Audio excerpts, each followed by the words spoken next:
But before we pray, gusto ko lang i-add, no?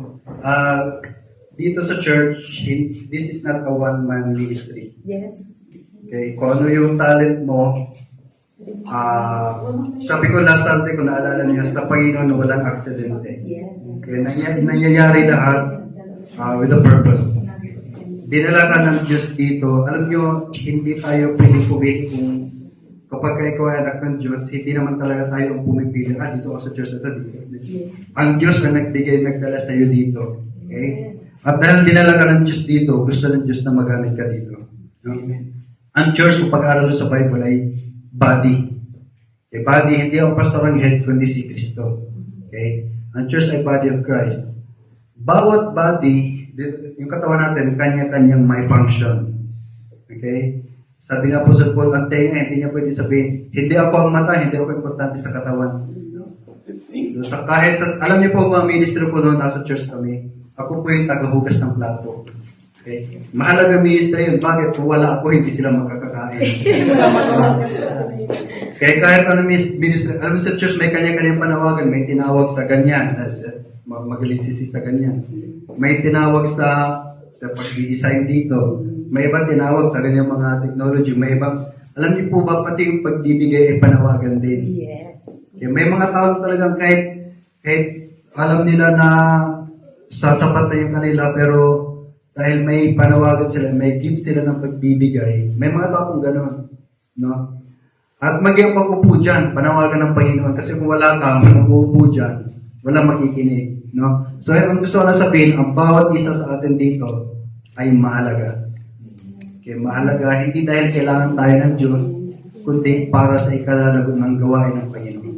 Let us pray. Let us all close our eyes. Let us pray. Heavenly Father, we thank you, Lord, for the sweet fellowship that we have. Thank you for the joy that you gave us. Thank you for our visitors that are here with us. And Lord, even as we end our service this morning, I pray that we're able to magnify your name, Panginoon. Ikaw lamang ang siyang naitaas, Panginoon. I pray, Lord, that you help us to remember all the things that we have learned from the messages of the song to the messages from your word. I pray that all of these things will remain in our hearts and in our minds as we live every day joyfully and with the guidance of the Holy Spirit. And I pray, Lord, na yung mga aral na natutunan namin ngayon, ay bawang namin sa pagsisimula na naman, Panginoon, na isang linggo, Panginoon.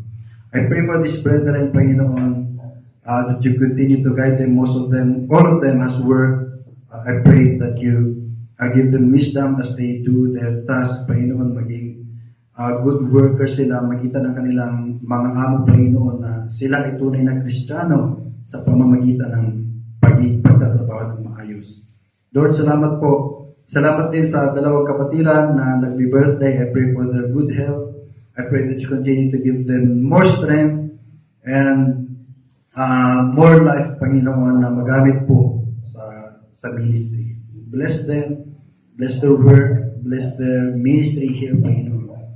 And I thank you also for the tithes and offering that we gave, that we just gave. I pray that you bless this, Panginoon.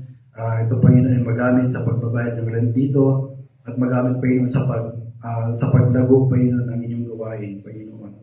And I pray, Lord, na ibalik niyo po ang maraming blessings, Panginoon, doon sa mga nagbigay, Panginoon, at maging I pray, Panginoon, I rebuke the devourer, Panginoon. I pray that you bless them, give them back 100-fold. Sinabi niyo, Panginoon, na lahat ng bibili namin, Panginoon, na ibabalik ninyo siksik, liglig at umaapaw. Lord, I claim that promise, Panginoon. Thank you for this brethren, Panginoon, na mahal ka, Panginoon. Mahal ang gawain mo. Maraming salamat, Panginoon. And Lord, I also pray for the food that we're about to eat. I pray that you bless it, Panginoon, at ibalik niyo po ang maraming blessing, Panginoon, sa mga kamay na naghanda nito. Maraming salamat, Panginoon. Salamat po sa kasiyahan. Salamat sa bawat isa. Lord, walang salita na pwede namin gamitin na sasapat, Panginoon, para ikaw ay aming pasalamatan. Lord, thank you.